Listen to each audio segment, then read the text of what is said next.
Hello, everyone. My name is Cyan. I am sitting here with the wonderful Volamel, a great up and coming, I would say up and coming Overwatch ESports duder, some really great content.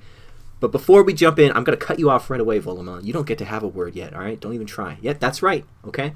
Before we jump in here, maybe some of you guys, some of my regular watchers, listeners might have realized there was no big THX style obnoxious audio thing at the top of this.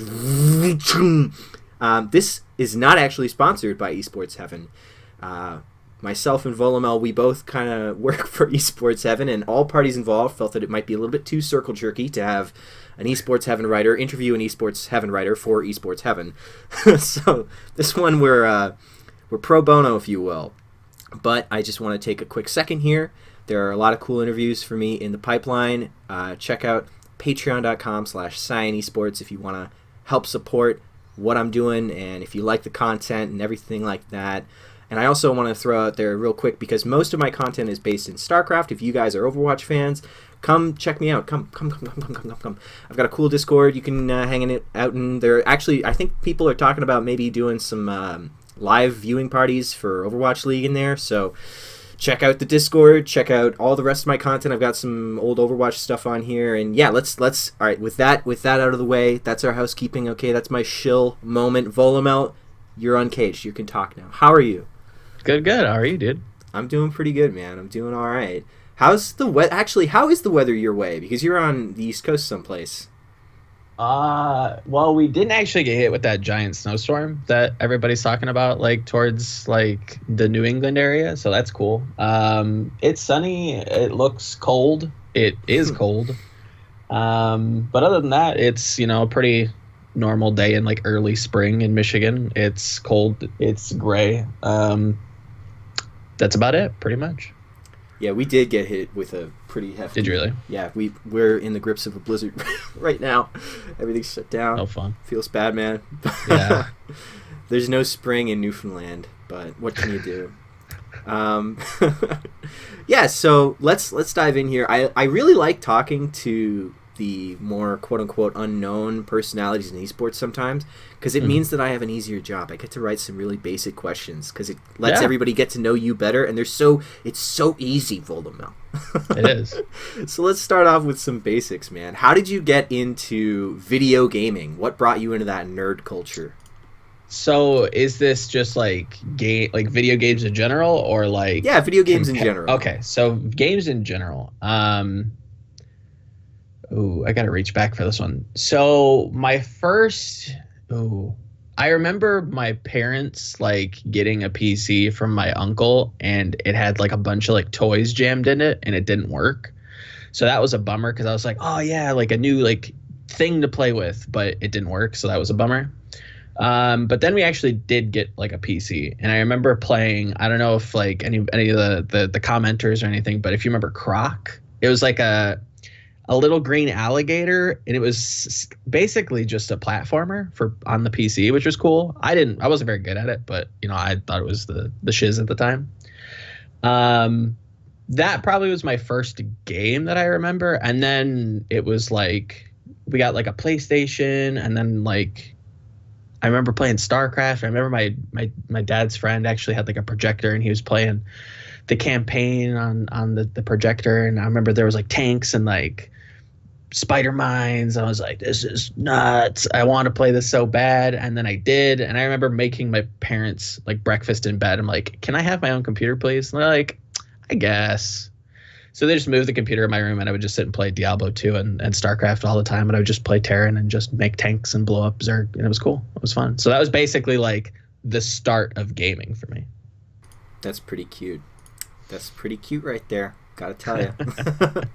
So like you said, you were kind of dipping your toes into StarCraft. To my knowledge, I'm not sure, but it doesn't seem like you were somebody who was attached to the StarCraft Brood War esports scene. Instead, you kind of came in StarCraft 2 to esports, which I think is kind of a rare thing. It seems like most people who were affiliated with the early days of StarCraft 2 did come from Brood War. But I guess that's a bit of a misnomer anyways, because StarCraft 2 was so big in its early days. Tell me a little bit about your StarCraft esports beginnings here. I know that you were involved in a couple of games, and we'll touch on all of them, but it seems like you were involved with like the Michigan esports scene for a little bit, and the MKP Lenok fan that you were, everything like that. Tell me a little bit about StarCraft 2 esports for you. So when StarCraft 2 came out, like I think most of us knew that Brood War was a thing. I don't know that we all knew to what level it was in South Korea. I think like there was an ongoing joke with like maybe a few friends of mine that knew about StarCraft. I don't think anybody really played it at my age at the time. I think we all knew that it was like a big deal in South Korea, and there was a joke that was like, oh, it's like their baseball, it's like their like pastime, which obviously, take it with a grain of salt. Obviously, we were kids. We didn't know what that meant, but yeah, we didn't know that people were coming in on jet airliners and, had fangirls, and it was like you're a rock star. So once I did kind of dabble with that in, watching VODs and checking out some like cool clips and stuff, I was really interested. And that was roughly about the time that StarCraft 2 started to come out. And, in my youthful exuberance, I was like, you know what, I'm going to be a pro gamer. And of course that just never happens. But it did teach me a lot about what you can push yourself to. And it's like, okay, if they're practicing 12 hours a day, like what's feasible for me coming home from school? It's like, if I don't do anything else, I could like do 8 hours and then go immediately to bed. And that's what I did. And I set like goals for myself. And I was like, oh, if I don't hit like diamond, then I'm not good enough. But if I can hit diamond, then I'm like, okay. Cause it was like the breaking point between like, I think the way that the structure of the leagues broke down in that day and age, it was like most of the people were in gold, and then like most of them were in plat, and then there was like an actual break off point in diamond. So it's like, oh, okay, if you hit diamond, then you're good.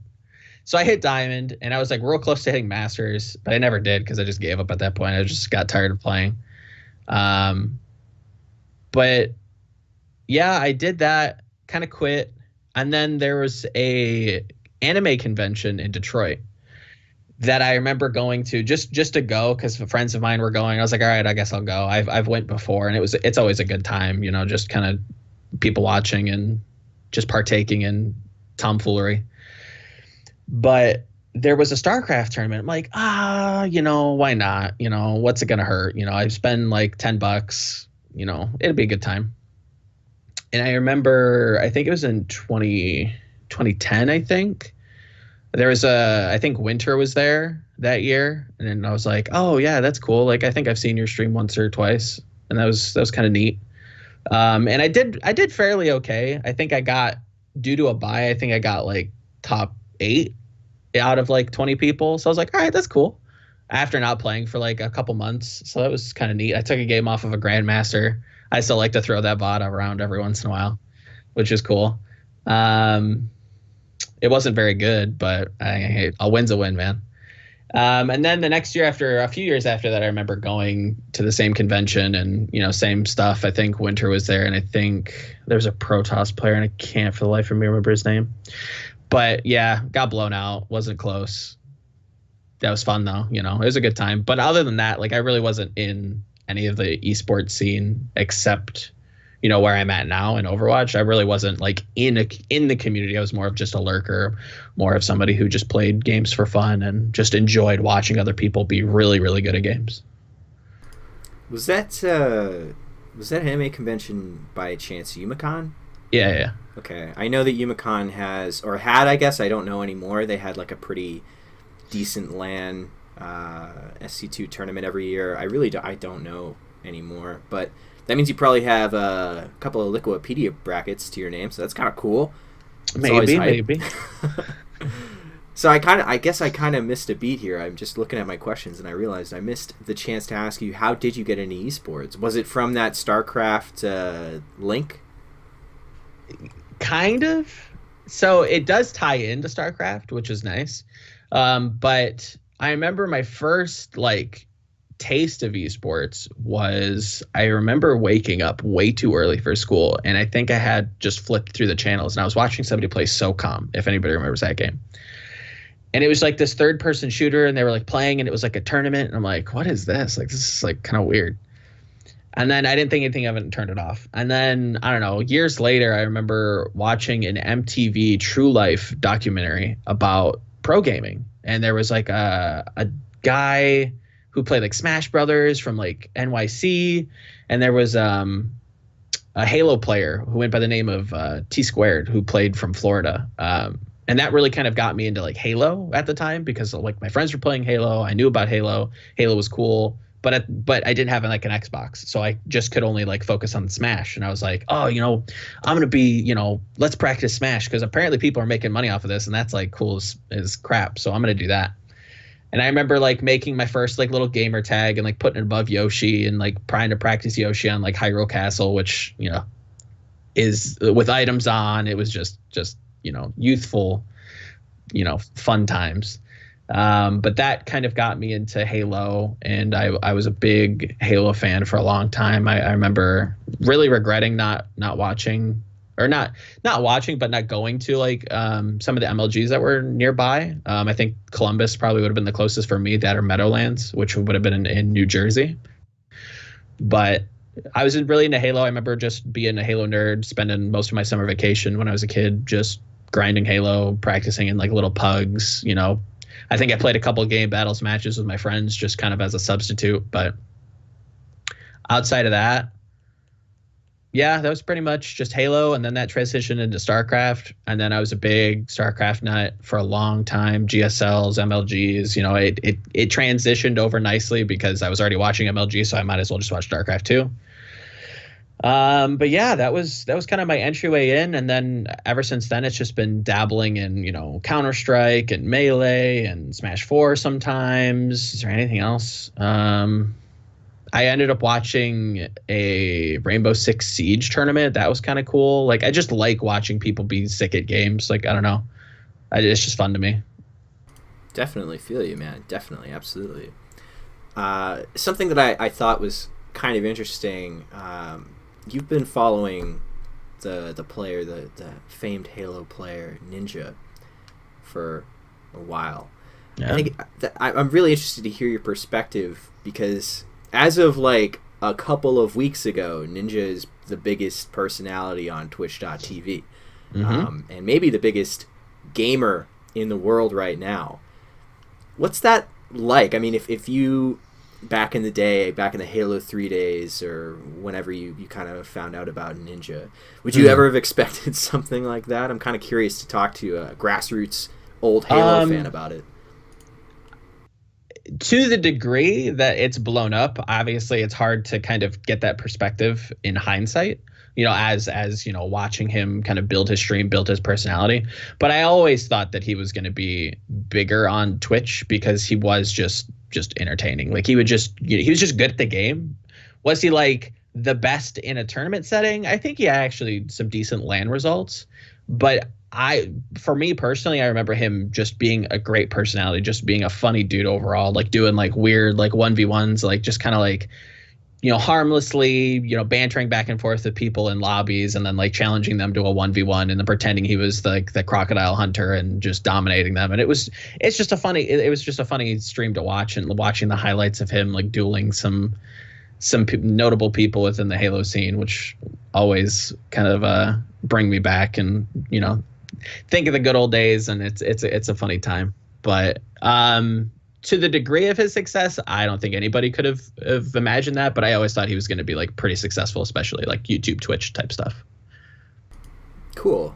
Very interesting. It's a very changing meta landscape right now, I'd say, on Twitch. Thanks to Ninja. So interesting to talk about, I think. So of your kind of 3 esports titles that you kind of started with, StarCraft, Halo, and Smash, it seems like one has kind of carried over into your present day a little bit more than the others, because you've written about Smash in esports heaven a little teeny tad. Yeah. Does that passion like still kind of carry for you at all? Do you still watch any Smash, or is that one fallen a little bit by the wayside as well at this point? It's been a minute since have had the time to like really catch up on Smash, just because I've been pretty focused on doing Overwatch stuff right now. But I think it'll always hold a small place. If there's a Smash event on and I have some time, I'll definitely tune in and watch. I think that I think that really kind of solidified my love of just cool narratives. Like after watching, like, yeah, I was a doc kid. What do you like? It happens. I watched the documentary. I got into it. I knew about it beforehand though, so that's I'll wear that with a little badge of pride. But yeah, I watched the documentary, and that really kind of brought me into it. As much as that's sometimes looked down upon, because grassroots is always something that people like to hold on to. But the documentary was really cool. It really solidified my love of just narrative and esports, and building things up to not super grandiose levels that nobody can ever like achieve. But when something is really cool, then I think there's a job out there for someone to make it really cool for people who don't know why it's really cool. And sometimes that means, giving people titles and like trying to explain to people through analysis, or, trying to contextualize why this is so cool and why this is so important, why you should be important, or why you should, care about it. But yeah, I think that'll always have like a small place in my heart, and I try to watch it when I can. Nice. It's really odd to me that coming in from that documentary would be anything other than good. I mean, how is that seen as contentious in the scene? That's weird. I mean, I'm not exactly sure why. It's looked at maybe a little bit on the like the kind of rose tinted glasses in a way, because, and I don't know if I'm privileged to say, like, I can't speak for the community just because I wasn't really even in it. I just watched, and I just, enjoyed watching, and I just enjoy consuming content. So that was just one thing that brought me in. I think a lot of people came into it from the documentary, and it just flooded the scene. So it was like really jarring for some of like the grassroots people, like the OGs, to be like, oh, like, why is this blowing up? Like, when your favorite music artist like just suddenly gets like really popular, you get all those people. It's like, oh yeah, no, I've been a fan for like so long. It's like, all right, when were you a fan? It's like when his like most popular song came out. It's like, yeah, well, okay, come on now. I've been like listening to this guy since like he was playing a garage like bands like in my guy's basement. It's like, I can see where like there's some disconnect there, but I don't know. I've always been the guy to be like, if you're into something and I'm into something, then that's cool. But I can see where that gets a little annoying at times when it's like, this is my thing. I want to like kind of hold it and nurture it. And then like there's like a bajillion, like million other people out there that do it the same way. So I can understand it. But yeah, I think that's maybe why. But not at liberty to speak on it. I actually understand completely at the very moment you brought the music analogy in there. Because, man, screw all those people that came in after that song got popular, man. You gotta listen to the first album, man. That's I feel that. So before you really got like knee deep in the Overwatch esports, you dabbled a little bit on YouTube with some League content and some H1Z1 content, actually. Those videos have been removed from YouTube. Yes, I did. Volamel, I want to shame you publicly for deleting these parts of esports history that we could have had access to, these early Volamel days. Tell us a little bit about this content, man. It was just harmless stuff that I did with friends of mine at the time, and yeah, I think they were funny. Like, I remember having like coworkers come up to me and be like, "Oh yeah, I saw you like made a YouTube video, dude. They were funny," and like they would like quote them, which was really cool. But I felt like at the time when I started like purging my YouTube and like trying to like suit and tie it up a little bit, I felt like if I was gonna go anywhere, I feel like I had to clean some of that up. So I deleted it on a whim. And anybody who knows me, like I'm very frequent to like touch delete buttons. I'm very quick to delete like anything. Do I regret it? A little bit. I wish I did like save them or like just unlist them or like put them on private or something. And I think I can get them back if I like go through YouTube and be like, hey, I deleted some videos. Like, can you bring those back, please? But I have to hit like certain benchmarks. So one of these days I'll try and bring it back and maybe edit them down and keep the funny parts in and cut all the vulgar bits out. So maybe, but yeah, I just tried. I felt like I had to like clean everything up if I wanted to do anything remotely professional. I think that's probably not having no knowledge of what the content of those videos is, and knowing who you are as a person too. I'm sure it wasn't anything. No, it wasn't bad, nuts. but it was just like juvenile, like yeah. Probably maybe a good choice. I wanted to watch them though, man. I was really sad. I miss them. I have friends of mine that message me like, "Oh, where'd those YouTube videos go?" I'm like, "Don't know. I have no idea. Wasn't me." Copyright strike. Yeah, dude. I had like a into the danger zone, so it got removed. I don't know. Oh man, rough. But you did eventually find Overwatch ESports. How did you get into Overwatch? Before you got into Overwatch ESports, how did you get into Overwatch, man? So I remember when the trailer first came out. I think it was like 2015 BlizzCon, and I remember like hearing about it and watching it like live, and I'm like, what is this? Because there were some rumors leading up to that BlizzCon in particular, and we were like, oh yeah, like it's gonna be Project Titan, because I'm a big Blizzard nut, and like I've played WoW, I've played Starcraft, Diablo. Like if there's a Blizzard game, I've probably played it, or at least tried to. And my family's been that way. Like my whole family's played WoW. Like me and my dad still plays WoW. Like we'll play sometimes. But I remember like me and him were like, oh yeah, what could this new game be? Because like it was like pretty set in stone that there was going to be like a new game release after like 15 years of like not releasing a game or something. And we're sitting there thinking like, oh yeah, Titan. It's supposed to be like an MMO shooter. I'm like, oh yeah, that'd be cool. Like, would you play? And he's like, yeah, I'd play for sure. And I remember he came home early from work, and I'm sitting there watching it in my room, and I'm like, what is this? Looks like a Disney game. Like, are we getting Disney movies now? And I go up and I wake him up, and I'm like, hey, it's like a shooter Disney movie. And he's like, cool, go away. And then I did. But then, more and more came out about it, and it was cool. And, I was on the fence about it until I played it, and it was incredibly fun. I might have just burnt myself out on it in the early beta, because I don't know, it just kind of felt flat to me at a certain point. Because all there really is to do in the game is just play against people and just play like, I mean, we didn't have arcade at the time, so it was just like quick player competitive, and it felt very flat. It just felt very dry. But outside of that, I remember like sitting down and like thinking about my life at the time and being like, do I really want to sit and like work at McDonald's like all day and not have anything to show for it? I'm like, not really.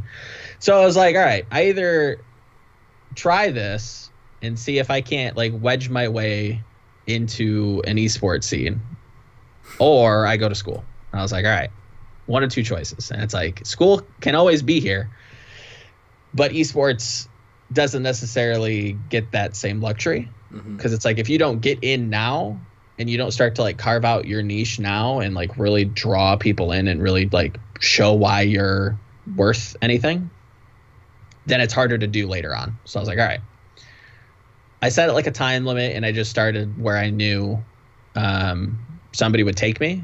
And I contacted Drexen at Esports Heaven and was like, hey, here's some stuff I wrote about Overwatch. I saw that you didn't have an Overwatch writer or anybody who was interested in it.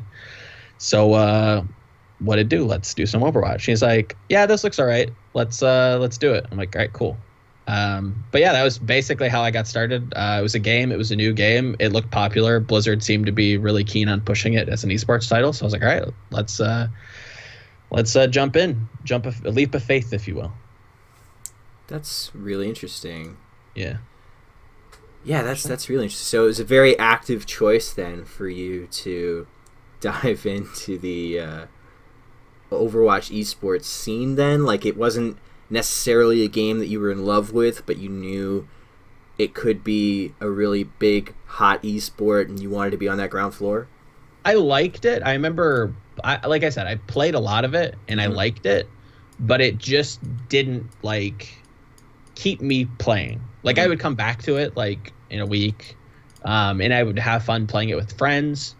And then I think when the videos of, like, Quake pros coming in and playing, I'm like, oh, dang, like, this is really cool. And, like, started, like, watching some of the monthly melees and trying to catch up with those and, like, starting to learn about the teams. I'm like, oh, yeah, this is like StarCraft. I could get into this. Yeah, I like this a lot. Because, again, I just like watching...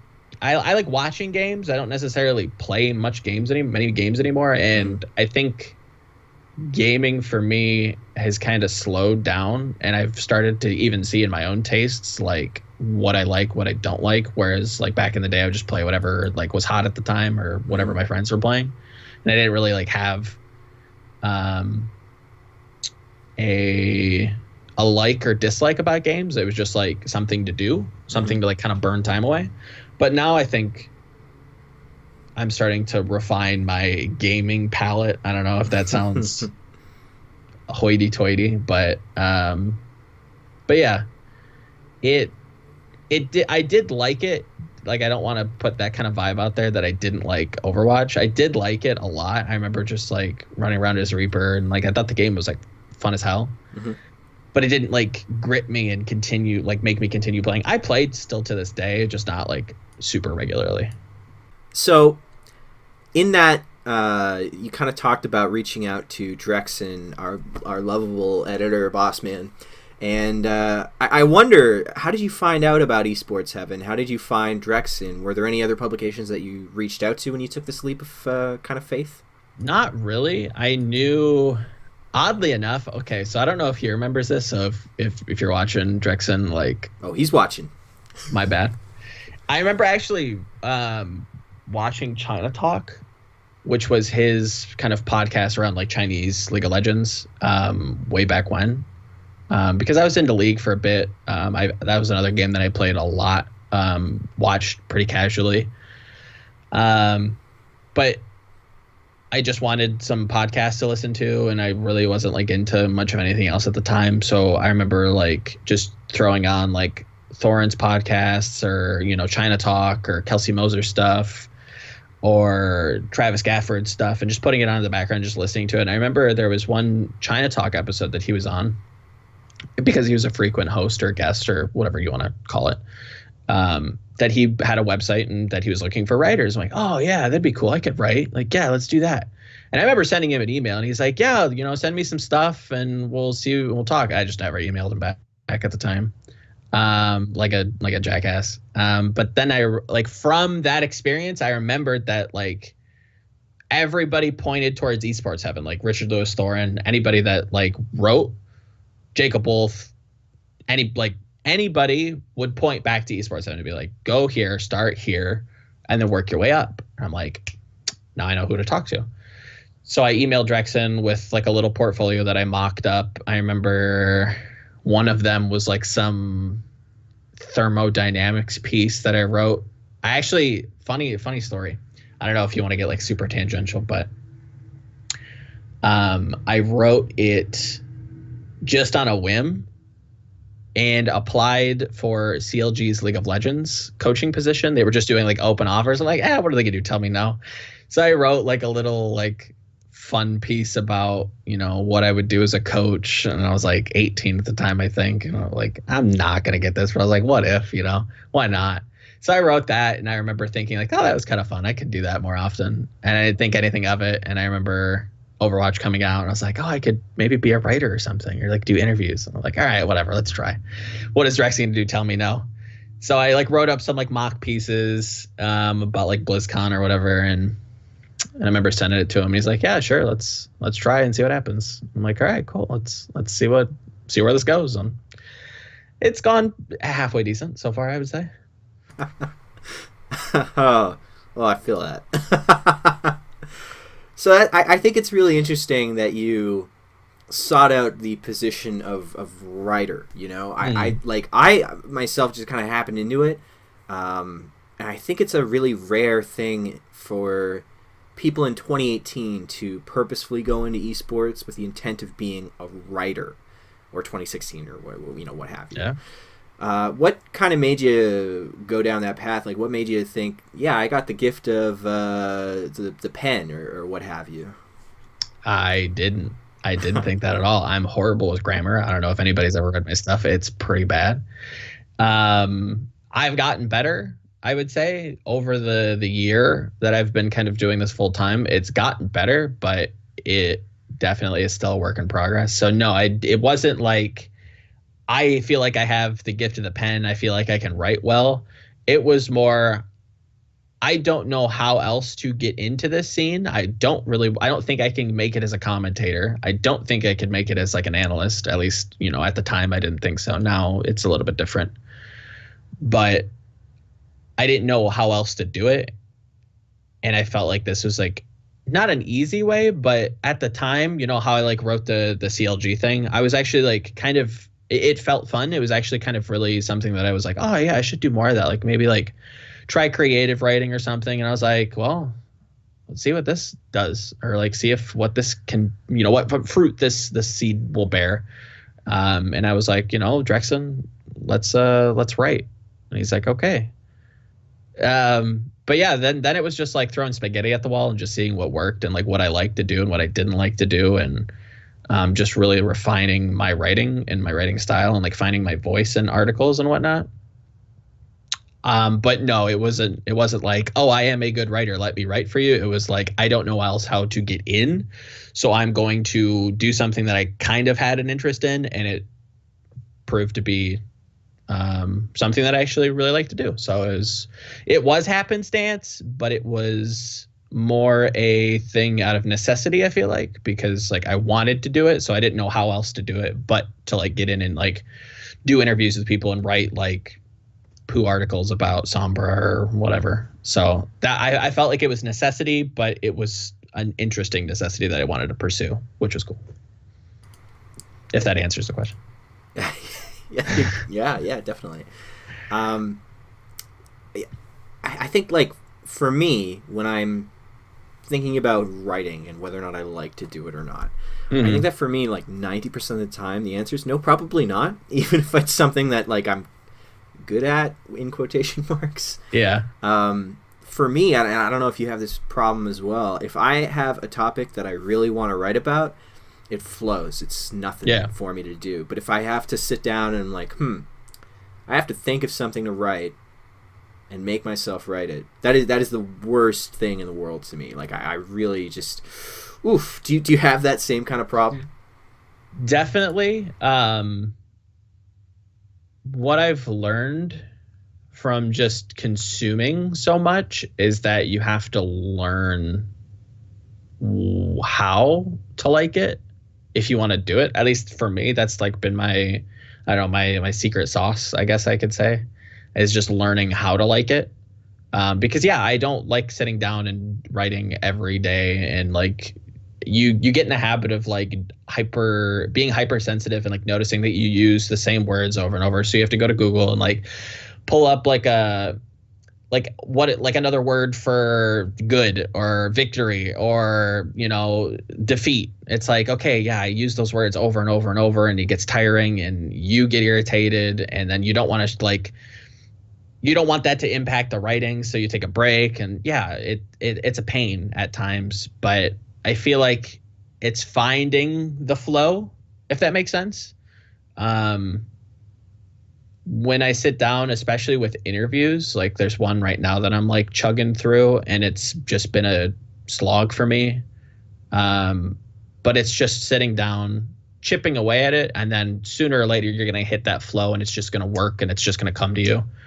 And I guess it's just finding it. I don't know. It's hard because you're not going to be able to kind of conjure up the flow. I don't know if that's what we're verbing it as or giving it the noun, but finding it, because finding the flow is probably the best bet, because you're not going to be able to just, summon it up when you need it.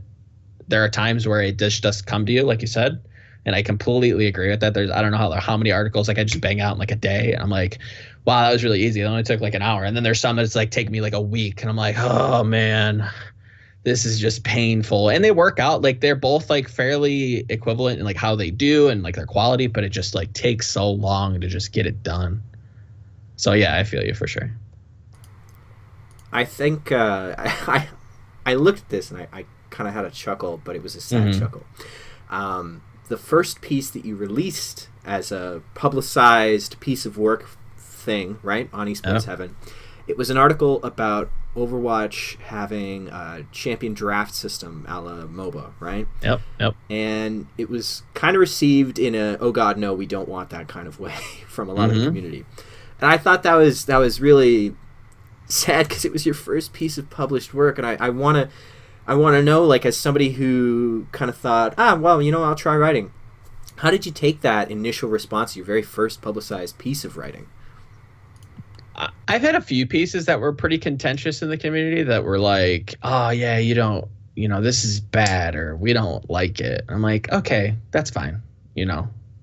I felt like taking everything in stride has been really important. Like, yeah, it did affect me. I don't think it changed my mind. It just was like, okay, let's think about this a little bit more in depth next time, or let's iron out some ideas and maybe just pose like a question and not necessarily think that this should happen or I think this should happen. Not to insert yourself into the article too terribly much, unless that's something that your goal was. And I don't know that was my goal at the time, because I think I was pretty aimless and I was just like, let's write about this because I think this would be cool.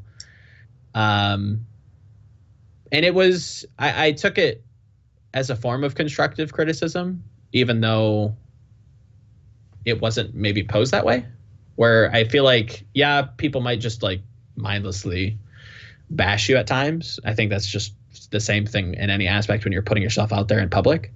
So find something from it and make it useful for you was the kind of voice that I heard, or the kind of mantra I took from that, where it's like, okay, yeah, maybe this missed the mark. Maybe this was, a bit messy. Maybe this was just wrong. So what can we do better next time? What can we alter so that this doesn't happen again? What can we build upon from what the community is saying? And I think from that specific article, it really was just don't insert your opinion too much if that's not what you want to do.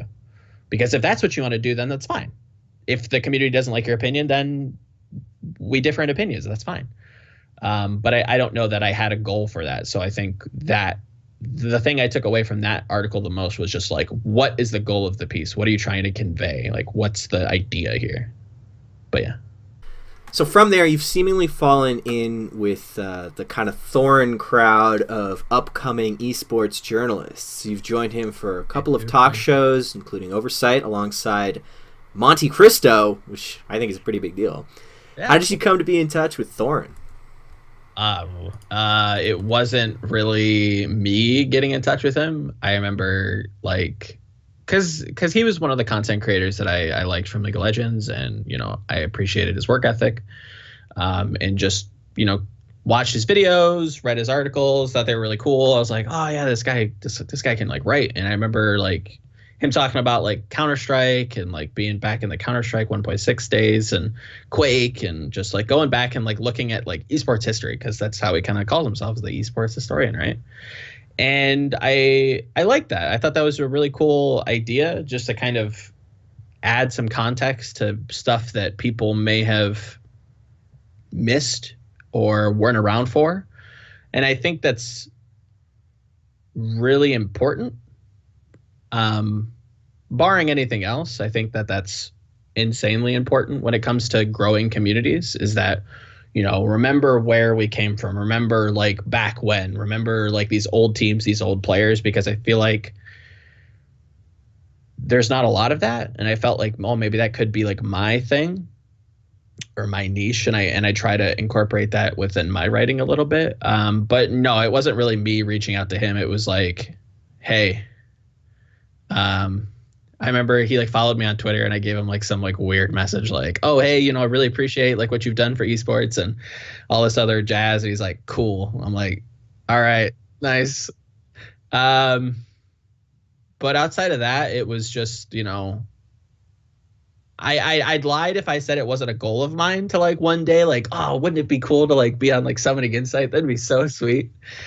But yeah, I just like put in the work and tried to get noticed, and then I did, and that was cool. But yeah, it wasn't like me reaching out. It was like, hey, I like that piece. Do you want to like talk about it? I'm like, yeah, sure, we could do that. That seems fun. Like, as I like silently freak out and like, oh shit, can't fuck up. So yeah, it wasn't me reaching out. It was more them taking an interest. I mean, like, just a question they posed to me. It was like, hey, would you want to do like oversight? I'm like, yeah, sure. But yeah, other than that, it was just putting in the work and just grinding and basically making it so that you couldn't not notice my name at least once, and just me annoying you with all of my garbage and just throwing enough garbage at you. Like, all right, come on, man. Like, your garbage is like really stinky and we don't want to watch it. So like, maybe if we throw you a bone, maybe you'll stop. So I don't know. Bless. I've definitely sent, I don't do it anymore. I haven't done it in a long time, but I've definitely had those Twitter DMs where you get followed by like esports person. Yeah. Someone who works at DreamHack follows me. Oh, I Yeah. just sent him like, hey man, Like, it's really cool to see you in my pop up. You know, Mhm. definitely have done that. Oh yeah. I it's weird because like when you get that kind of validation when you're first starting out, it does kind of like add wind to your sails, and it's really, really cool because it's like, oh, like that's someone who you respect. That's somebody who you actually like watch and listen to and value their opinion for the most part. And when they literally click a button, like it excites you and you're like, oh, this is so sweet. Like obviously like they want to like not necessarily communicate, but like they're interested and they know who I am for the most part, right? But when you take a step back, they're like, dude, they pressed a button, like it's not that big of a deal. I was like, yeah, you're right. Like I instantly like regretted sending like weird shit to people when they follow me. I was like, ah, damn it. And I've stopped since then, but I don't know. It's a good and bad thing. I don't know. I get pretty excited when like I get some cool follows. You know, it's like, ah, sweet. Like Nate Nanzer follows me, like, ah, sweet, cool. I don't know.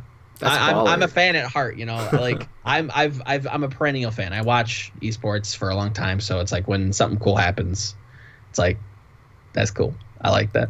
I'm gonna go against you, man. I don't think it's like you can put it in such a way where it's like, they pressed a button, it's not a big deal. You know what? No, it is a big deal. 100% of the time, it's a big deal. I still get like the little like rush of endorphins whenever somebody like esports relevant follows me, because they know who I am. You know, like if I'm not prompting them to do it in some way, like trying to reach out for business or whatever, they're just pressing that button.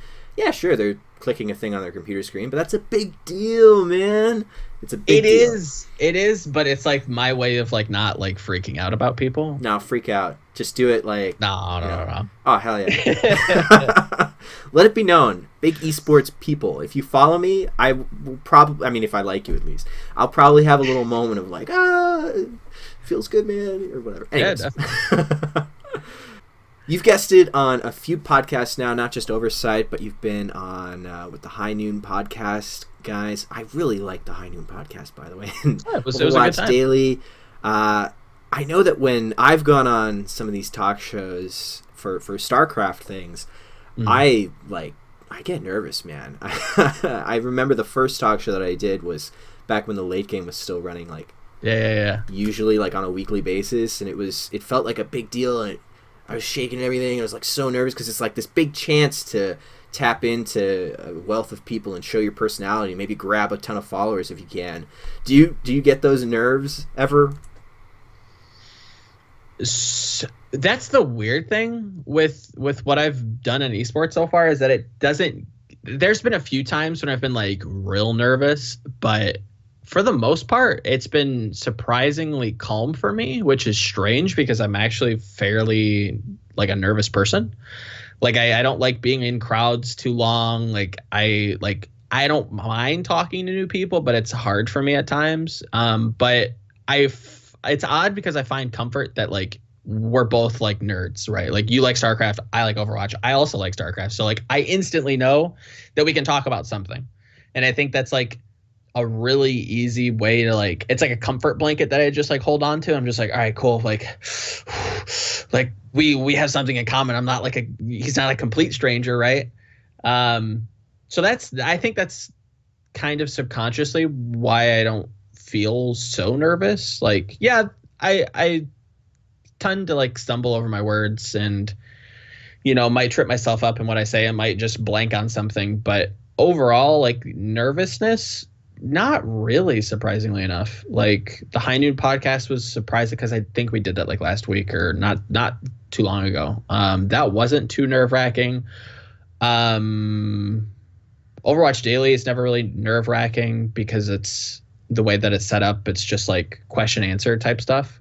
And it's about things that I feel like I know enough about to be able to speak on, so I don't feel like pressured at all, because then it just kind of comes from my brain and vomits out my mouth. But like when I'm talking to like Monty or Thorin, that's like, okay, like don't screw up. And you like fall, you feel like yourself, you feel, I don't know, I feel like I'm like swimming in the ocean and just keep getting deeper and deeper. And if I don't say something like smart, then it's just like deeper and like the pressure builds. I'm like, oh God. So yeah, there are times where it gets a little nerve wracking, but nothing too out of the ordinary for me, at least. I super duper empathize with the concept of being racked with anxiety when you're talking to somebody who's like big in the scene, or like an esport, like a big duder. Yeah, if somebody has a guide on how to get over that, that'd be great. I feel like it's just like a personal demon that you have to like, I feel like there's always ways that like people can like help and like give you tips on like what you could do, but I feel like it's just something that you have to find works for you and just kind of slay it yourself, because then I don't know, it feels good when you're like, yeah, I wasn't nervous. Hey.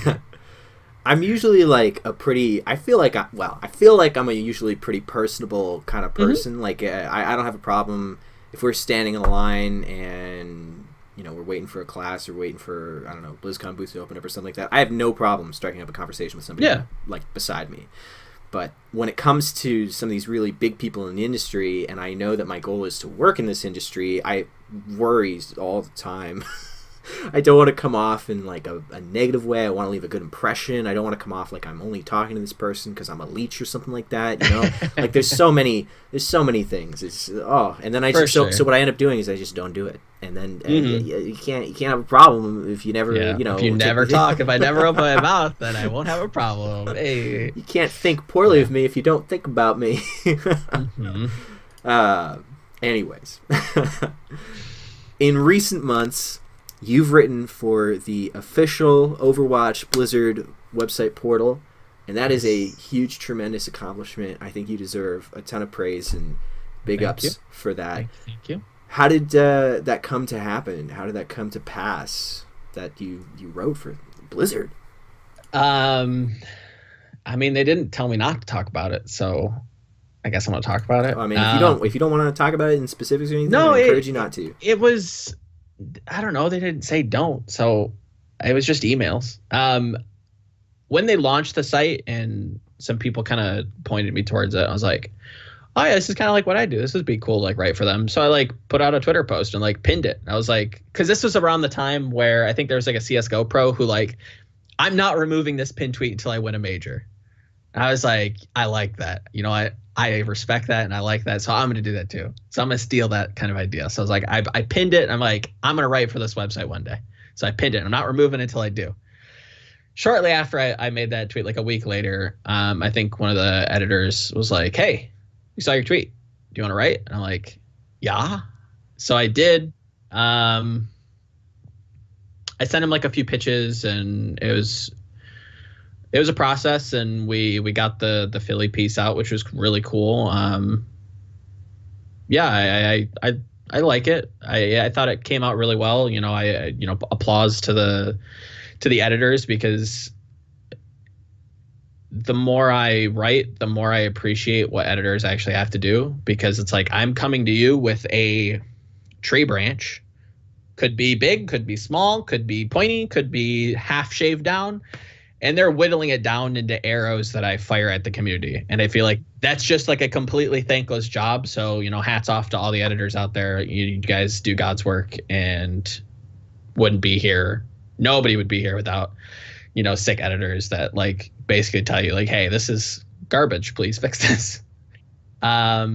But yeah, not to say that they were like very mean or anything, because they weren't. They were lovely people. But yeah, made a Twitter post. They contacted me and we got to writing, and I hope to write for them some more. So hopefully that will be coming in the future. That was a great analogy, by the way. I want to give you maximum points for that analogy. That was dope. Thank you. Yeah, it's great. I think that those kind of stories, I mean, not that you're like a staff writer or anything, right? But No.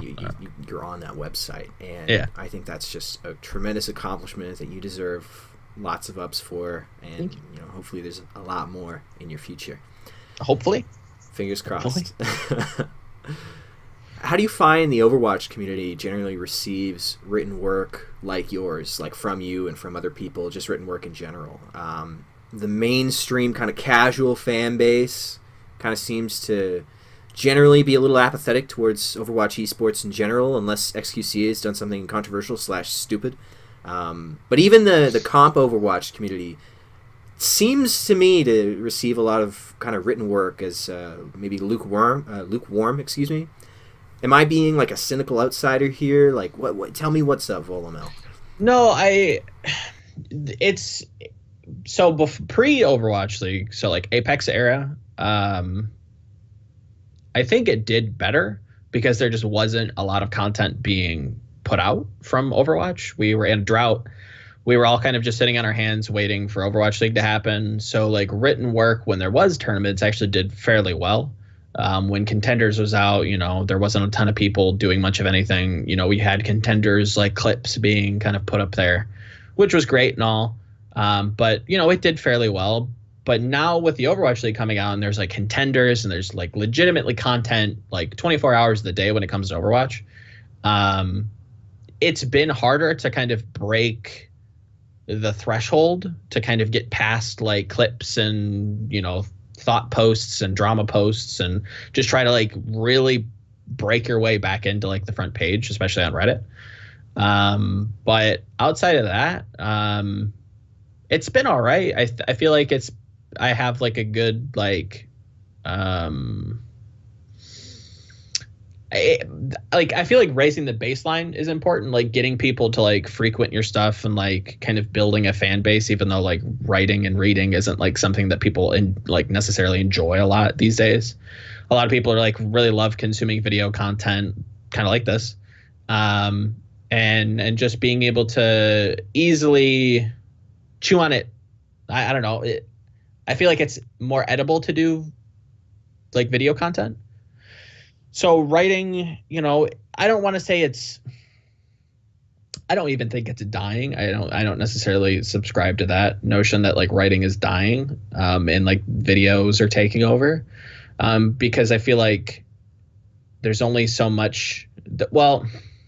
I feel like there's a nice eloquence to writing that it's harder to portray in a video, and I like that a lot, and I try to like build on that as much as I can, even though it's a work in progress.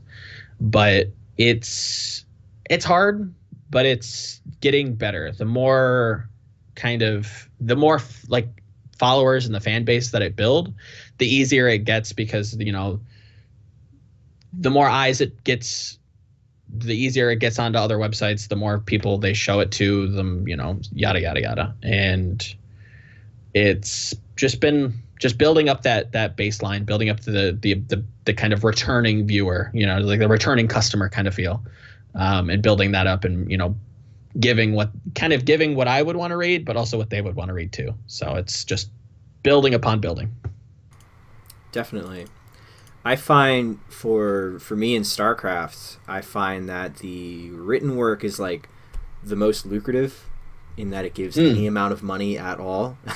True. But the video work is what people are more there for. Like, that gets more eyes in general, which is an odd contrast. I wonder, this has been kind of a hot topic in the Starcraft community for the past, I don't know.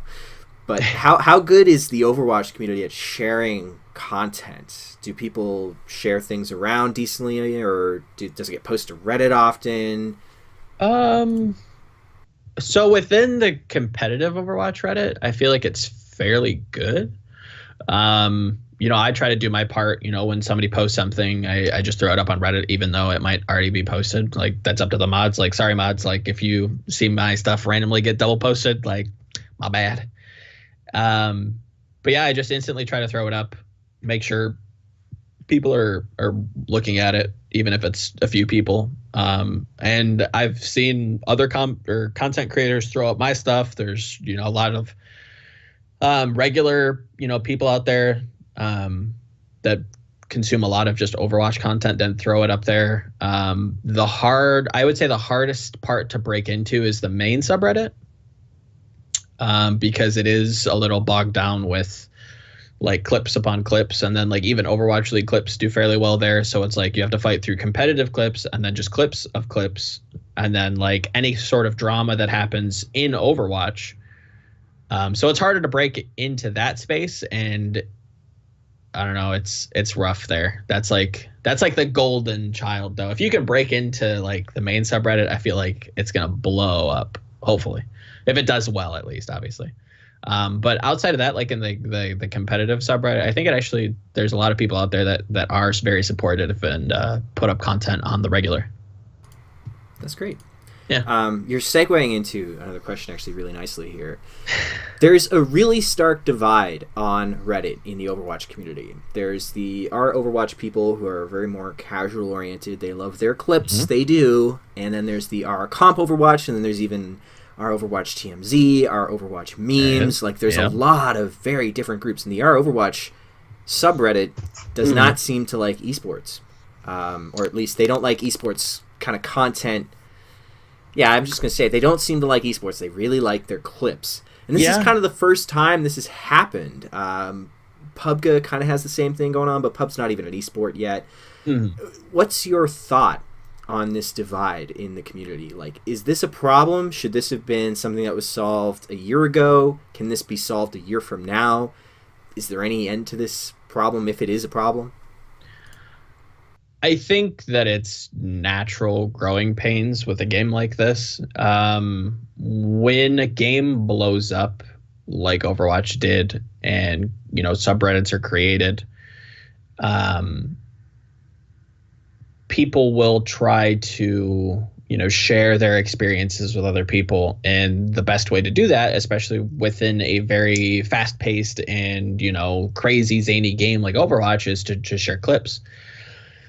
Whether or not something like Reddit Enhancement Suite kind of and builds upon that and like as a catalyst to how successful some of these have been, it's hard to say. I would say it probably has helped, but it is very noticeable that a lot of people like clips, and I can't blame them for it per se, but I think there is a lot of other cool stuff out there that does get drowned down. Not to say that like, oh yeah, you should check out my work and put it on the Reddit. No, I think there's a lot of artists out there. There's a lot of like cosplayers that actually do some like crazy cool stuff that just don't get the love that I think that they deserve, because they are kind of drowned out by clips. And every time I do peruse, the main subreddit, I do, try to just big up and just give an upvote on to some really cool art and some really cool fan videos. Like Dino Flask has actually done a really good job.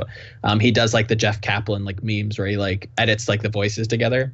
He's broken into there and done like a really good job, and has kind of captured that market, which is props to him. I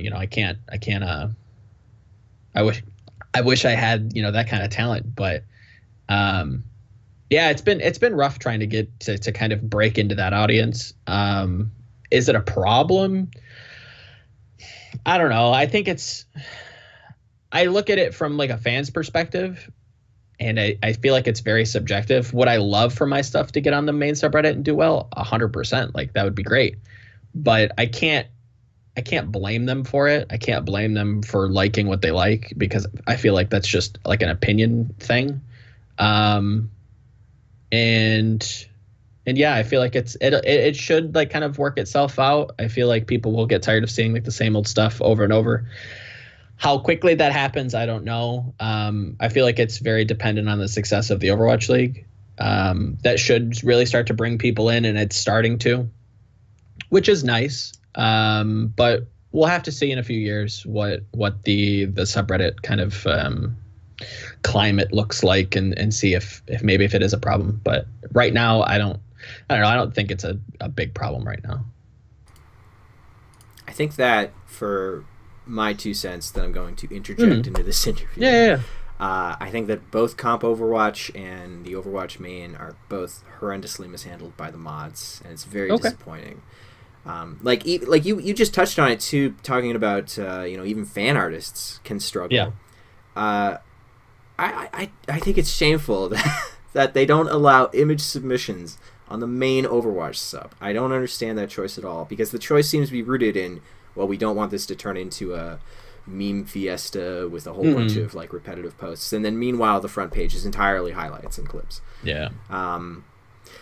I really, yeah, I don't know. It's such an interesting situation. I feel like I could make like an hour-long video talking about the Overwatch subreddit problem on my own, or if it is a problem, I guess. But it's really interesting to hear like an insider, knowledgeable person's perspective and how you look at it. I wouldn't consider myself like knowledgeable about Reddit. Like, I have my own little strategies that I approach Reddit with, but Reddit likes what they like, man. I don't know. They like clips, so let them have the clips. I don't know. It's I've always been really skittish about like relying on Reddit. Like, if Reddit likes my stuff, great. Like, I that's awesome. But I feel like finding like your own channels of like trying to give your content through, whether it be like YouTube or, you know, even YouTube in a sense is kind of becoming a little wishy-washy when it comes to like a third party, you know, provider, if you want to call it that.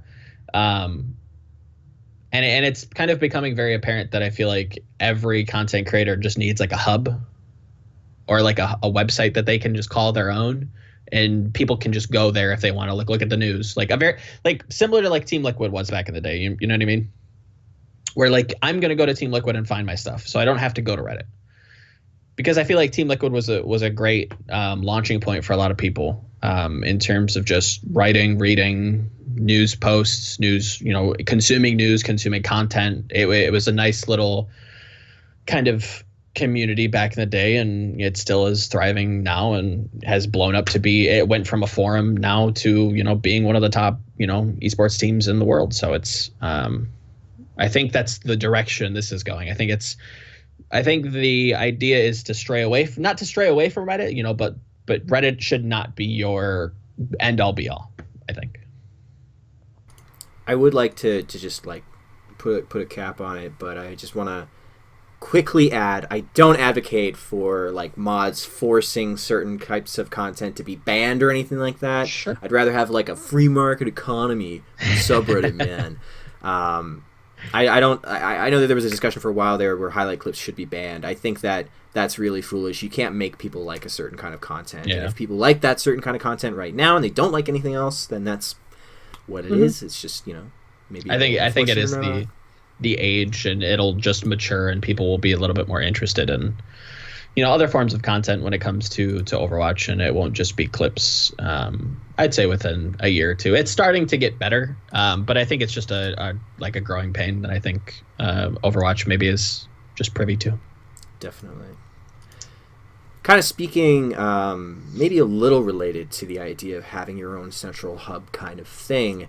Okay. As an up-and-comer freelance writer, content producer in Overwatch, you're competing with some titans in the esports scene. And not even the esports scene, in the media scene in general. You're competing with Blizzard, all of the OWL content teams for the actual OWL teams, big publications like DOT and ESPN, and then even sometimes the mainstream media itself. Do you ever feel like perhaps you're afloat in the ocean on top of a small rickety raft being surrounded by big icebreakers waiting to crush you or something like that? Like, do you ever get swamped in that feeling? Not really. And I don't know if that's just my ego, you know, talking or not, but when I feel like I have like a fairly decent grasp on the game, and, you know, that's another avenue that I'm trying to pursue when it comes to just kind of diversifying my portfolio and jumping into analysis and maybe trying to, you know, contextualize the game for people that, you know, maybe they missed something, or maybe, you know, there's something cool that happened that I can help break down so that it's a little bit more consumable. So it isn't just like a blur of colors and particle effects. So in that sense, especially right now, when a lot of the big media people are like, look at the drama, oh my God, the drama, it kind of leaves me open and gives me a little hole to talk about like some cool positive stuff and like, you know, some storylines and, you know, analysis and, you know, look at this player, he's really cool, like let's do an interview with him. And yeah, like the drama is important to talk about, and there needs to be discussions built around that, because we don't, you know, at least, from my perspective, like, yeah, you can't just ignore something. When it happens, you should talk about it. But no, I don't feel the pressure when it comes to, like, when, like, I don't know, like NBC comes out and interviews people. It's like, yeah, that's cool. But again, it's like very surface level stuff. It's like, how does it feel being a pro gamer? It's like, feels good. I don't know. But yeah, I try to make content that's a little bit more, I don't know, I guess for people who like Overwatch and like who are interested in it, and not like very surface level stuff. Will it get worse? Maybe in a few months, there's going to be some crazy stuff happening with Dot. I don't know. But at the moment, no, I try not to pay attention to it. Maybe that's it. Maybe I'm just like completely ignorant to the fact that there's like multi-billion-dollar companies that are, I'm competing with. Maybe I'm just too dumb to notice. But no, I don't feel very pressured yet. That's good. I mean, I think that's just good, no matter why you don't feel pressured. Yeah, speaking as Starcraft duder again, it's like a blessing and a curse that I don't feel like I have this mainstream, like, not mainstream, but like this high production value, high budget kind of competition, I think. I think that leaves more room for me in my head, at least. Mm-hmm. But yeah, I mean, at the same time, the rising tide raises us all, right? No matter if you're on a raft or an icebreaker. Definitely, exactly. So you kind of touched on this a couple of questions ago, actually. The idea of print media and its health. Yes. We're living in a day and age right now where in the mainstream media, the talk of the death of print is rampant. It's everywhere, right? Mm-hmm. Newsprint, everything. It's dying. And we are in an industry that is very much more young focused, much more youthful people are in here. It's much more technologically driven. But you remarked that you don't really subscribe to the notion that print is dying. Talk a little bit more about that. I know that you mentioned that you feel like there's an eloquence to print that you can't really get in video, but do you foresee a point where you ever kind of drop the writing and you go more into like video essays and that kind of thing?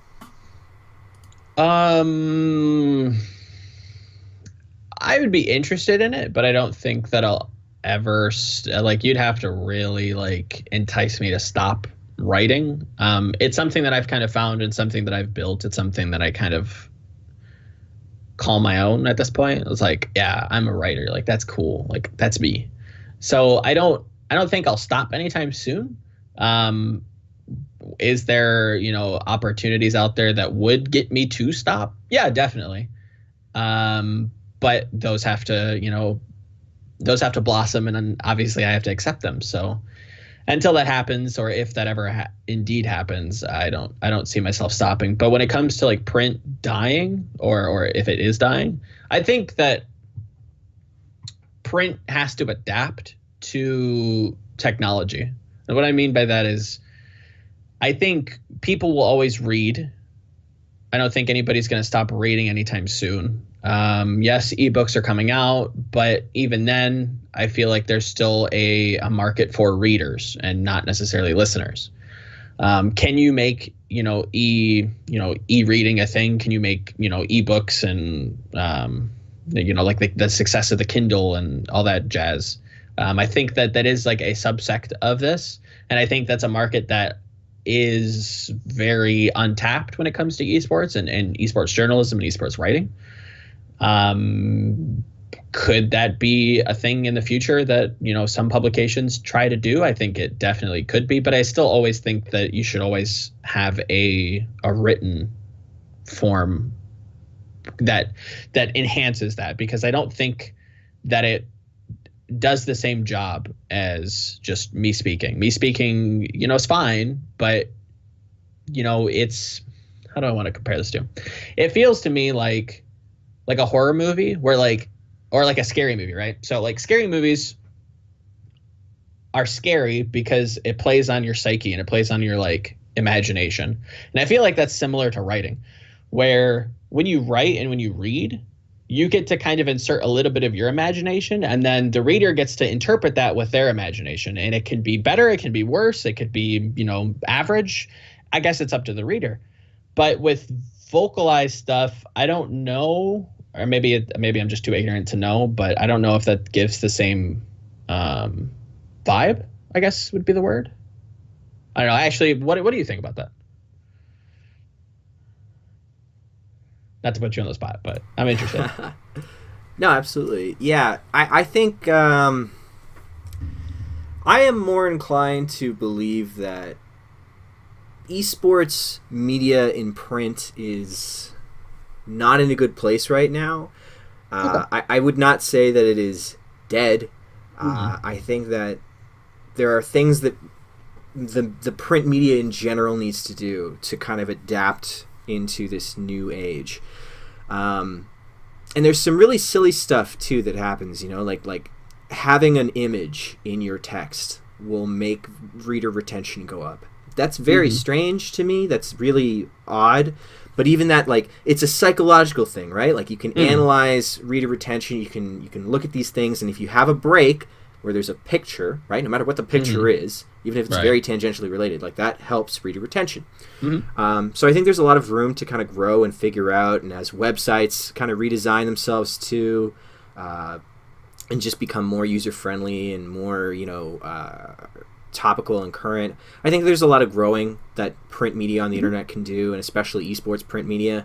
Having said that, I think that the wave of the future is probably still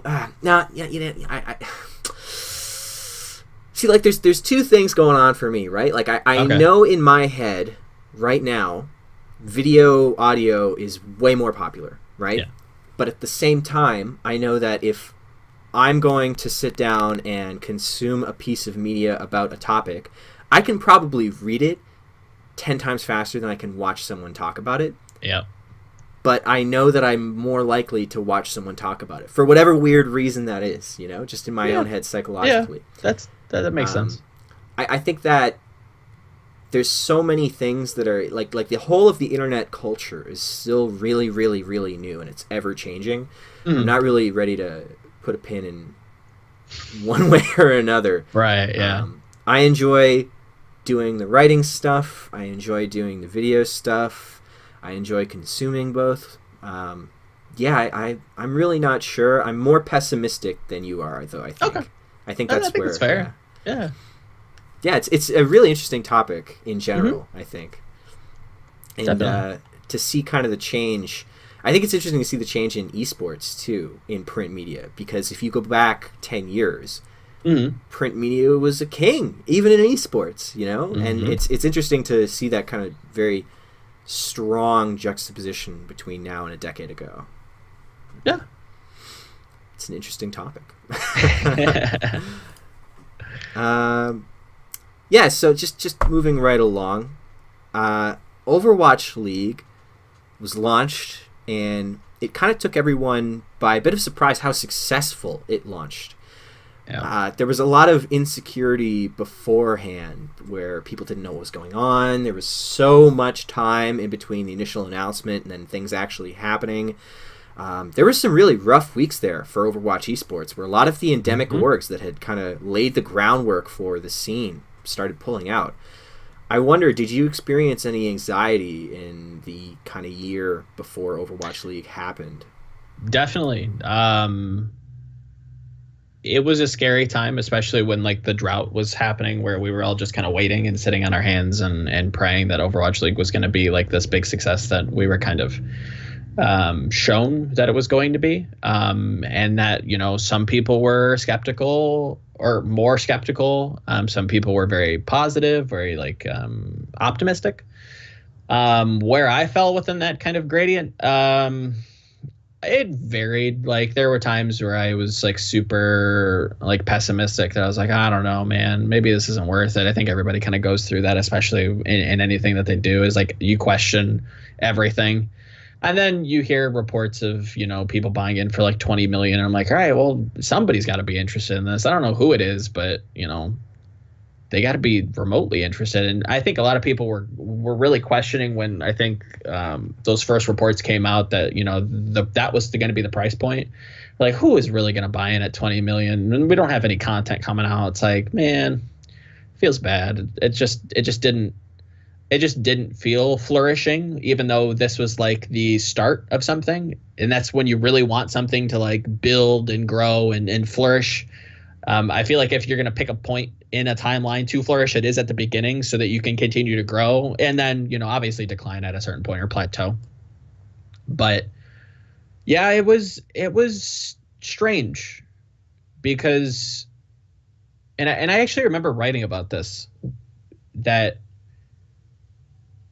you don't normally see esports kind of being built into esports. And I still to this day don't know if Overwatch was built to be an esport first and foremost, and if that didn't come as like a side thing.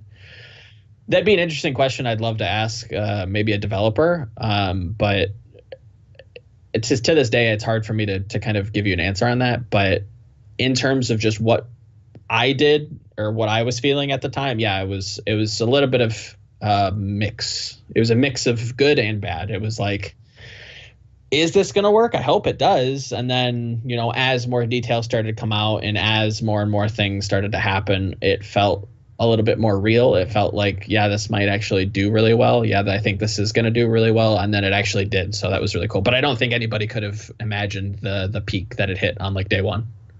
I wonder, as somebody who's followed the Overwatch scene so closely, are there any teams or organizations or lineups who you wish you could port from the pre-Overwatch League days and put them directly into OWL and have them face down against like the Valiant or New York or anything like that? That's a question. I got to think about that one. It's weird because majority of them, I think maybe Selfless, if you're familiar with who, or that's just a Selfless brand. They had a really young Overwatch team that, you know, went through some tumultuous times and kind of splintered and went their separate ways, and majority of them now are in Overwatch League. And that's the weird part, is that a lot of the really good teams are now in Overwatch League. Are there any like really standouts? I guess I wouldn't mind seeing like Envious of like Atlantic Showdown era. So like early 2017, I think, if I'm remembering my dates right, like Envious of like, or maybe Rogue, maybe, you know, playing as like Team France or like the French fighter planes. I don't know.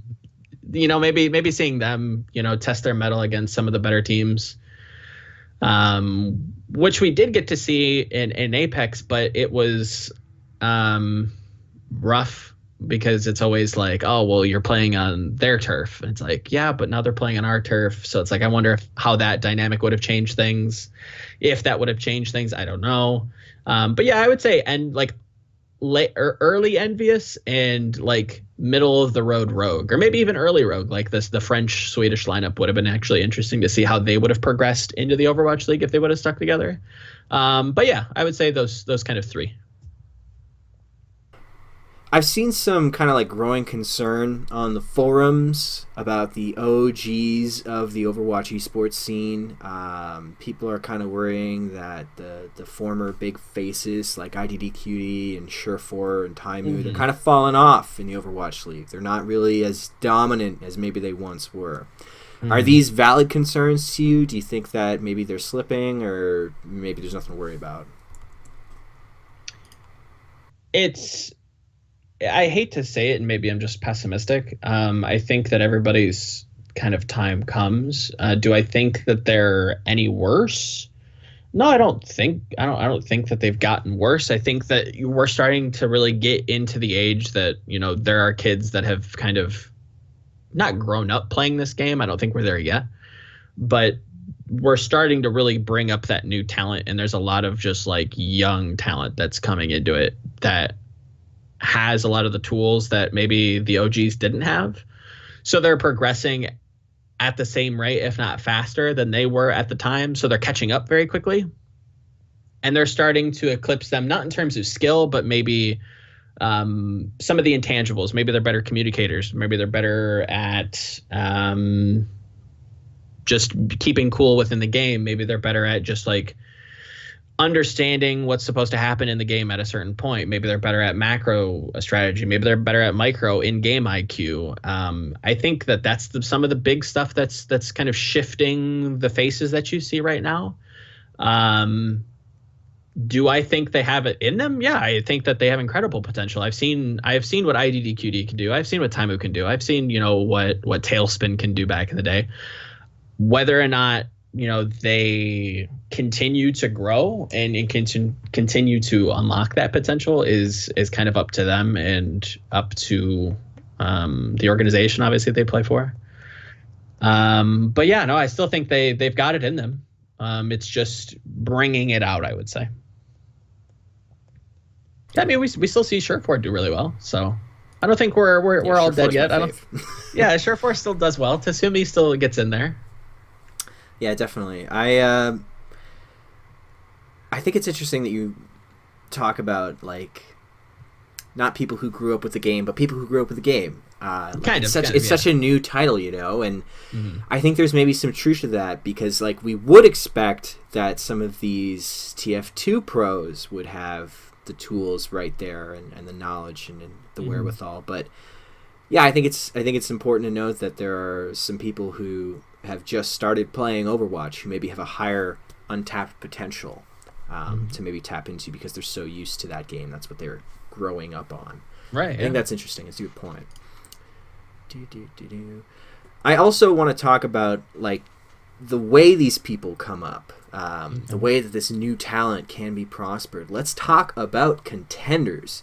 I think Contenders is such an interesting format, and I wonder, do you think that Contenders is enough of a tier 2 for Overwatch to prosper new talent, to easily transition people from semi-pro to pro to Overwatch League? I think it can. We'll have to see exactly what happens with it in terms of like who's interested in it, because the scary thing is right now is that teams have a choice whether they can have an academy team or not, which I think is questionable. I think that my 2 cents, right, take it with a grain of salt. I feel like if you're going to buy into the Overwatch League, I feel like supporting the amateur scene should be a prerequisite to buying in. That way that you always have a foundation that you're going to be able to funnel in from. So you're going to get those 15-year-old prodigies into Contenders. They're going to play for a few years. They turn 18 and then they become open to the public in terms of Overwatch League signings. But if nobody's interested in Contenders, nobody pumps money into it, then it's going to kind of shrivel up and die in my eyes. I think that even without having a prerequisite for Overwatch League teams to have to buy into like an academy team, I think that the growing price and the expansion rate that the Overwatch League wants to go into, I think Nate talked about going into 28 teams, and if not, maybe even more. I think Contenders will be that staging ground that I think maybe new orgs get into. They sign like a really good team, and I think that's what a lot of them are interested in. And they get in through Contenders, and they make their name in Overwatch League once the expansion happens. I thought it was going to be this year. Maybe it'll be next year. Maybe it won't happen. But if I had to give a prediction, I think Contenders will do well, but it'll have to grow just like everything, I would say. So as an esports storyteller, I'm really intrigued to ask you this question. Across OWL and Contenders and all of it, Sure. What to you is the most compelling storyline right now, be it a player or a team or anything at all? The most compelling storyline, I guess right now, is maybe that the gap wasn't as big as what we expected it to be, or maybe that's not necessarily coming true to like what we expected coming into Overwatch League. Obviously, we have like our 3 big giants. We have Seoul, New York, and London. London and New York look very dominant. They look like they've set the gap, right? But when it comes to Seoul, they're facing some serious problems that I can get into, but they face problems, right? And there's teams out there that are doing very well that don't necessarily, or weren't necessarily expected to do very well. You look at the LA Gladiators, yes, Fisher's came in and reformed that team in a way that nobody really expected him to. Obviously, yes, he's one of the best tanks in the world. But when you insert one player into a team, do you expect them to immediately go from being a middle pack team to playoff contention?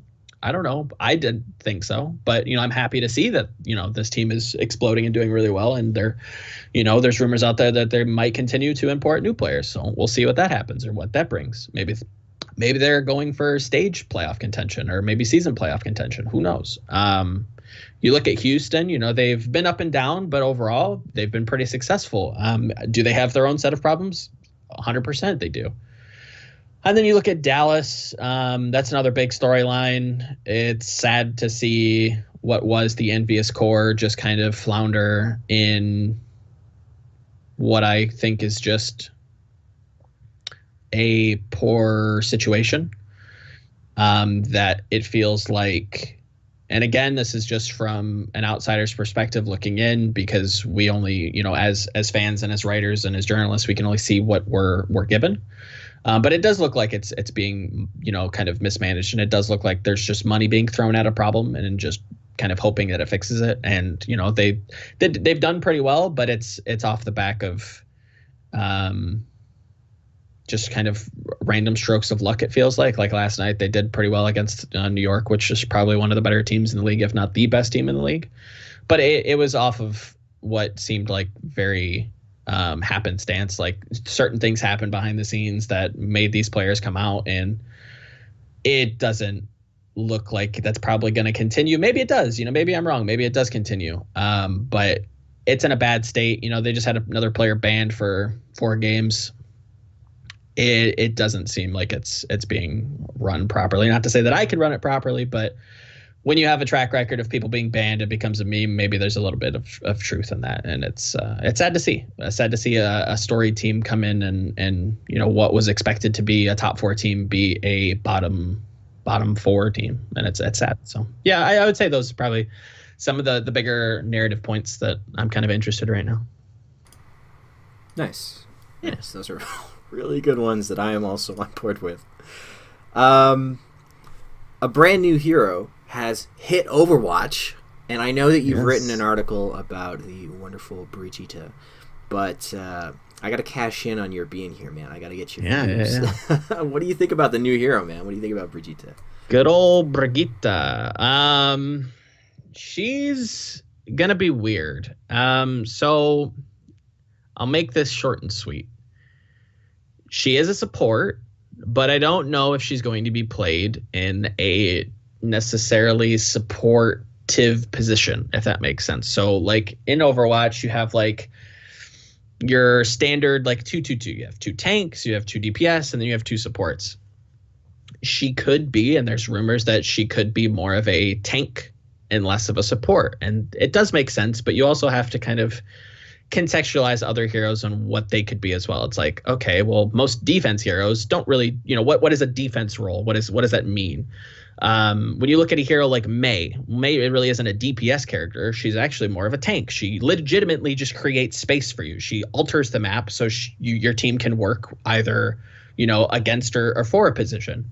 And I think that's what Brigitte is going to do as well. She does a really good job at peeling. Her healing is a little bit spotty, so maybe she supplements some weaker healers like Lucio or Zenyatta, and really, a fraction of a healer with a fraction of a healer makes a whole healer. So maybe that'll be that kind of concept. It's hard to say right now.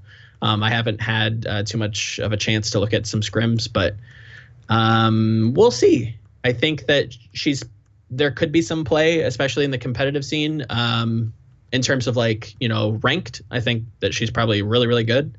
When a Tracer or Genji just dives you have infinite tools to deal with them, so that's really, really good for that. But in terms of competitive play, I think she'll see play for sure, but it'll be very map dependent. Like when you see a Reinhardt, you probably will see a Brigitte. So yes, you will see her, but maybe not as much as everybody's claiming that she's going to be the harbinger of a new meta. So we'll see.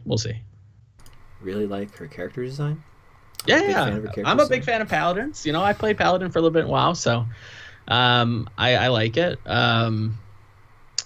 I like, the kind of Diablo-esque styling of her with the mace and the shield and the healing. Yeah, I like her quite a bit. I think she looks a lot of. I played her a little bit on PTR and haven't had a chance, but she is a good amount of fun. She's a good time. I'm planning to update my client today and get my first few little hours in. So fingers crossed. Be kind to me. Hero select screen. Make sure she's not locked. She'll probably be locked. I loaded in really late. I have a crappy computer. Yeah, you gotta hope. You gotta pray. Do you think that there are any gaps in the Overwatch hero lineup right now? Do you think there's a certain role that could be supplemented? Is there a character concept you'd really like to see implemented? In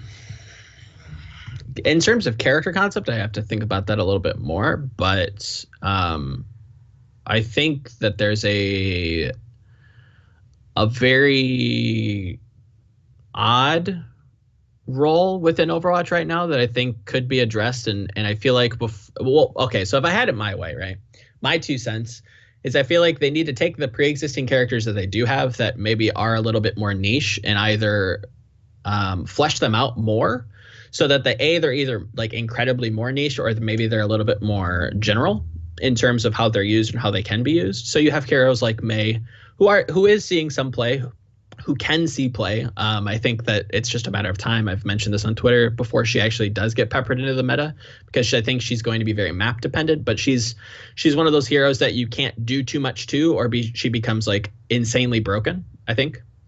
But you have heroes like Torbjorn and Symmetra and maybe even, I don't know, Hanzo at some point. We do see a little bit of Hanzo in the Overwatch League, yes, but that's an incredibly talented player that actually can pilot him at that level.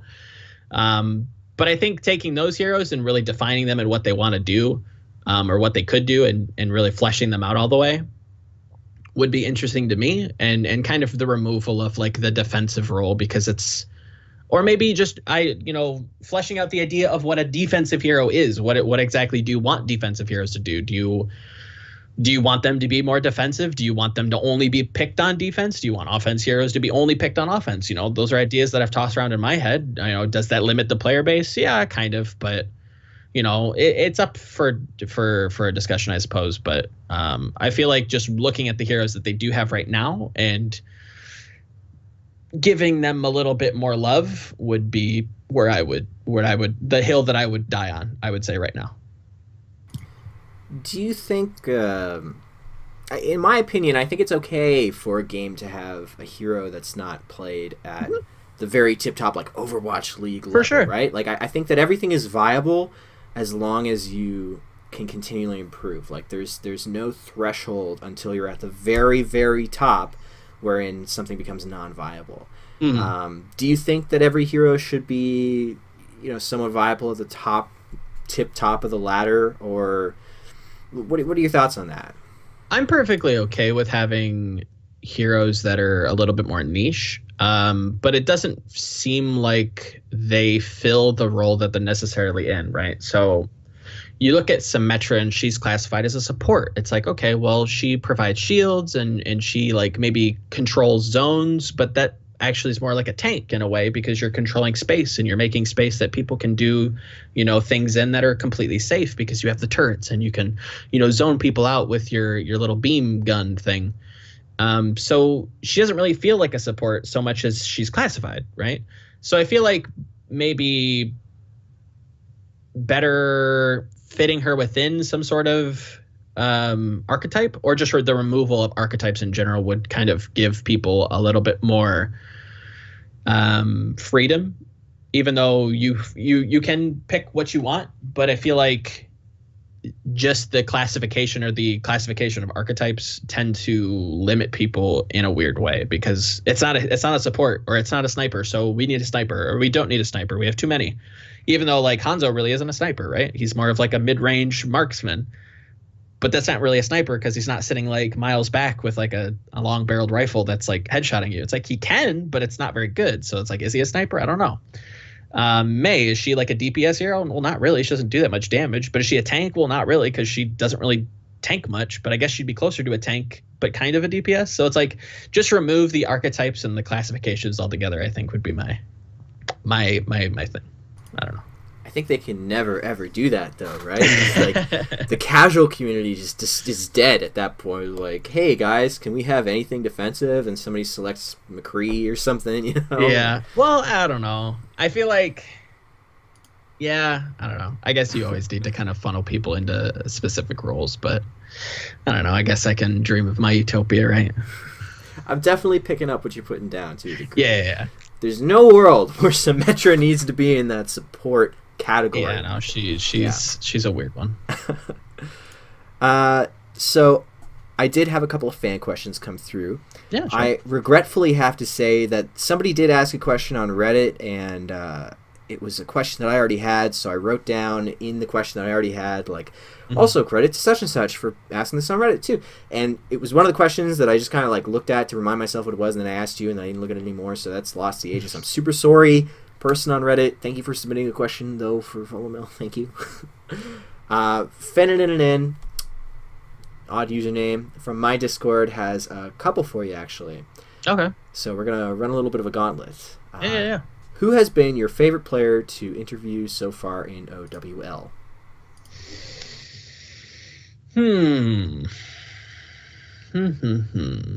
I got the chance to interview somebody who I was kind of hyping up. I got to interview Fleta, which was really cool.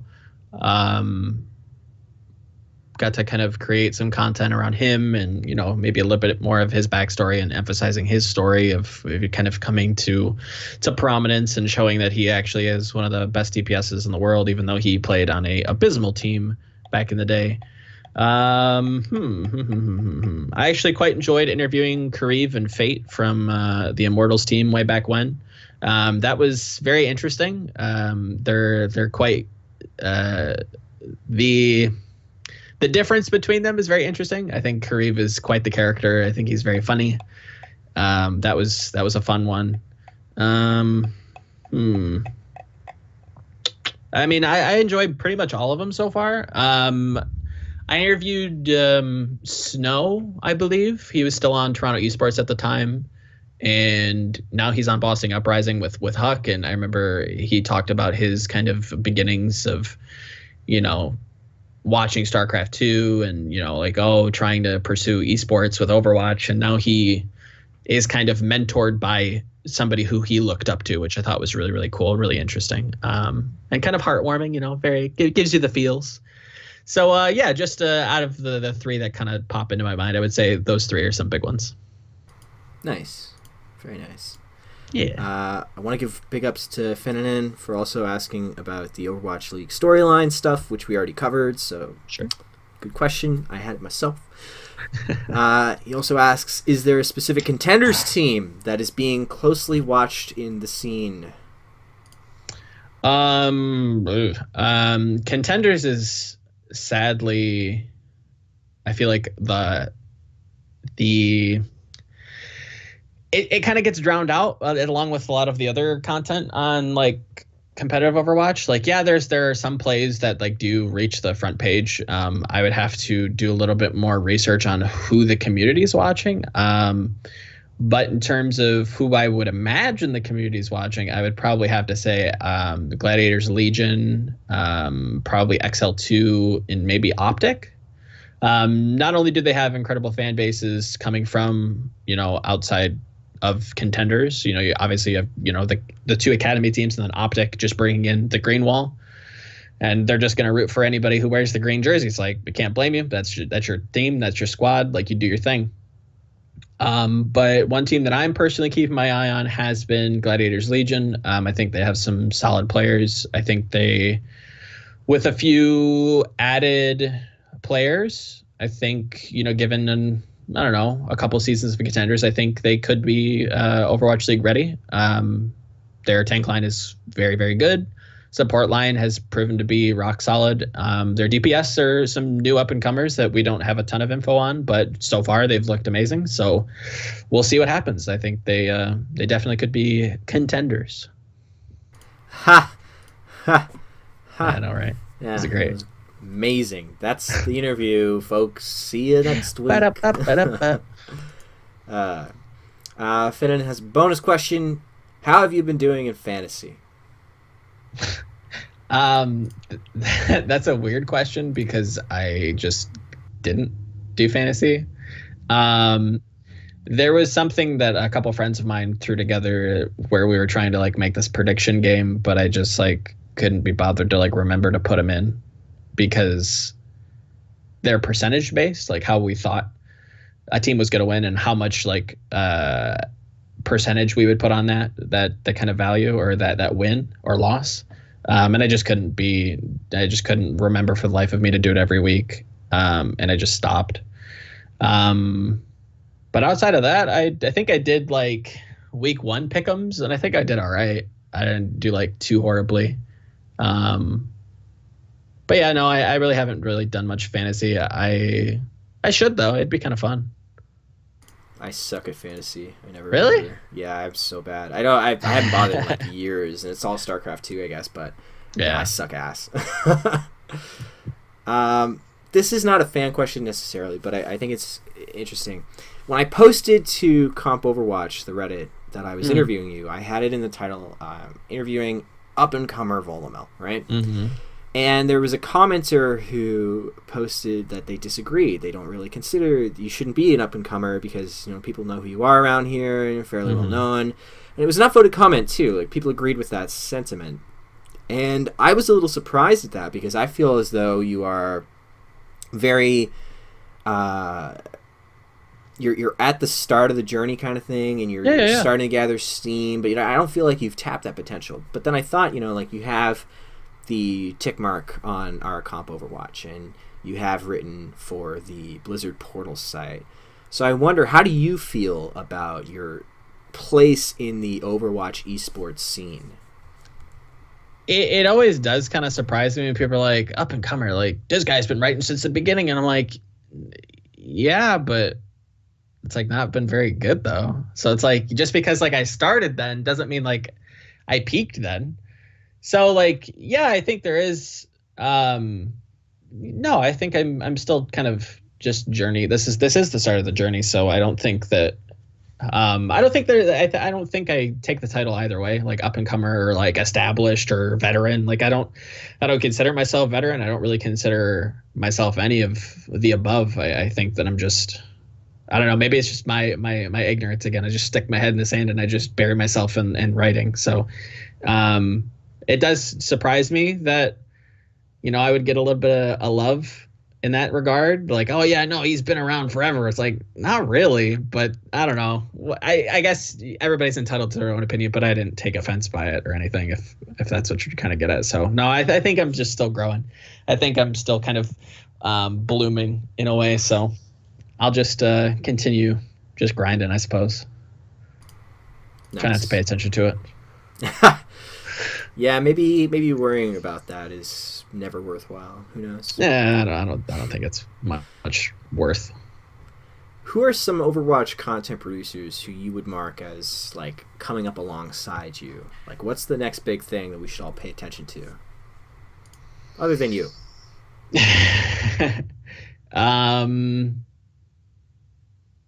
I got to give love to, you know, my guys at Winston's Lab.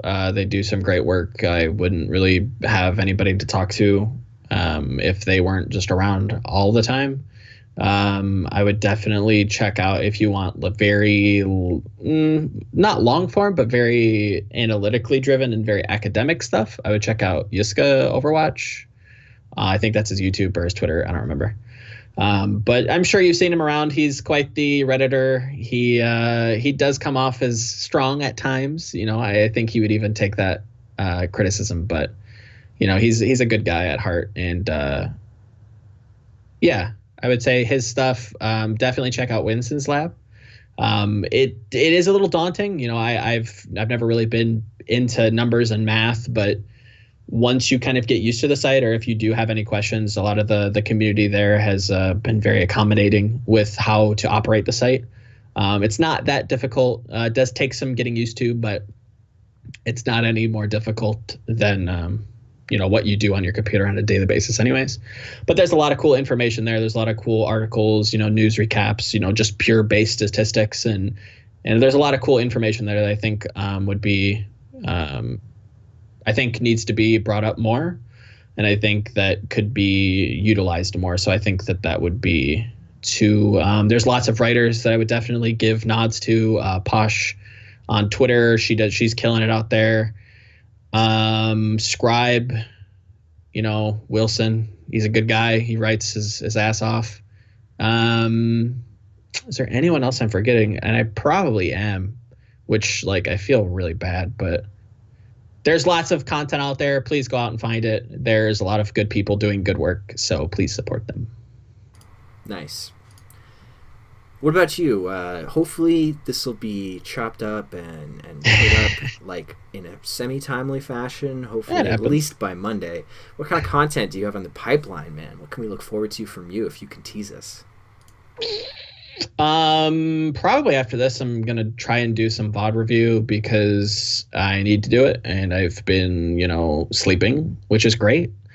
So that means I've been missing Overwatch League matches and Contenders Korea and Contenders NA. So I've been trying to keep with the times and try to do as much VOD review as I can. And hopefully I will try to record it and put that up on my YouTube channel.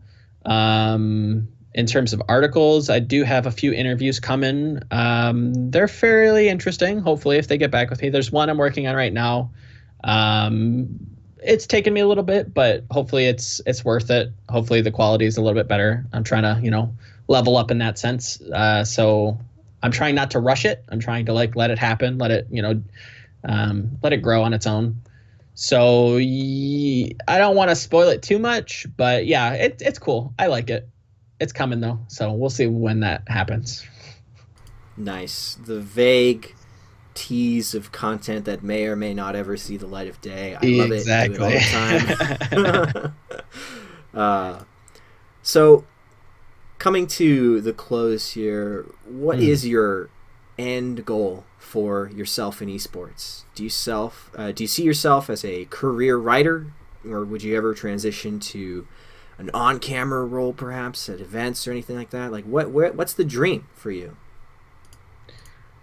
That's the interesting part about all of this is that, not to get too sappy and sentimental, but I didn't think I was going to even have that option. And I really still don't, but it would be something that I'd be interested in pursuing.